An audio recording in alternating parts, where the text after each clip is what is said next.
So ఓ. Literally మన రవితేజ గారు అంటారు కదా, ఐ మీన్ బ్రహ్మానందం ఎవడో శంకుస్థాపన చేసిన దానికి పునాది చేసిన దానికి నేను అంటారు కదా, ఉమ్, ఉమ్. ఆ టైప్లో వాళ్ళెవరో స్టార్ట్ చేసింది నేను చెయ్యాలా అని అన్న చెప్పి thought అన్న లేదు థాట్ ఈయనకి. లేదనమాట ఆయనకి. Okay. లేకుండా కేవలం ఆర్టిస్టుల్ని మొత్తం అందరినీ ఆదుకోవడానికి మాత్రమే ఆయన లిటరల్లీ ఆ టైంలో.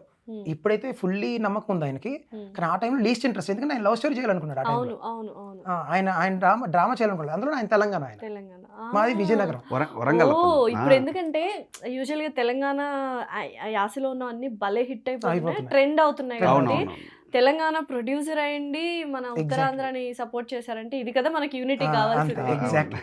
సో అతను ఎంత నమ్మాడో మీకు Hmm. ఇప్పుడు అర్థం. అంటే ఎక్కడో ఆగిపోవాల్సిందని అతను డబ్బులు ఇచ్చి అందరికి పేమెంట్లు ఇచ్చి పోస్ట్ పెట్టి ఇప్పుడు థియేటర్ దాకా పుష్ చేశారన్నమాట ఆయన. థ్యాంక్ యూ ప్రొడ్యూసర్ గారు, మీలాంటి వాళ్ళు ఇంకా ఒక 10 మంది రావాలి, ఇలాంటి వాళ్ళు అందరూ హ్యాపీగా ఉండాలి, మంచి స్టోరీస్ తీయాలి.